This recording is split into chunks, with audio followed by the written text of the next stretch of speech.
윤석열 대통령이 어제 단행한 개각을 놓고 정치권 공방이 계속되고 있습니다. 네, 이번엔 국회 연결해 보겠습니다. 방현덕 기자. 네, 이번 개각에 대해서 야당은 민심을 고려하지 않은 묻지마 개각이라고 혹평하고 있다면서요. 네, 그렇습니다. 국민의 뜻을 외면한 퇴행적 개각이라며 윤석열 대통령에게 인사철회를 촉구했습니다.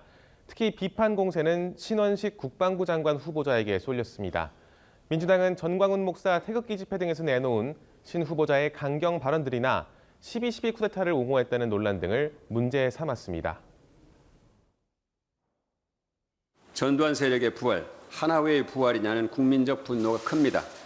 이 역사관에 윤석열 대통령이 동의하는 것인지 묻고 싶습니다.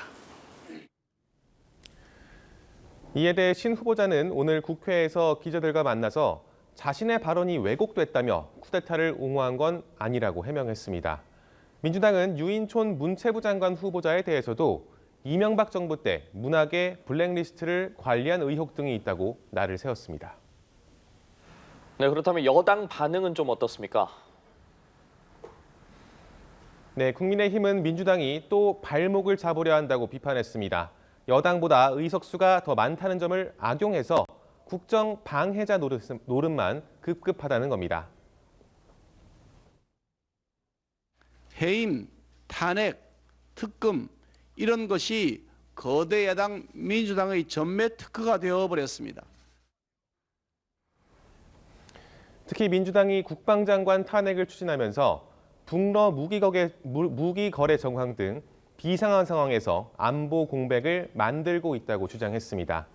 또 신원식 후보 등에 대해서도 능력이 입증된 인물임에도 야당이 조그마한 흠결로 트집 잡고 있다고 비판했습니다.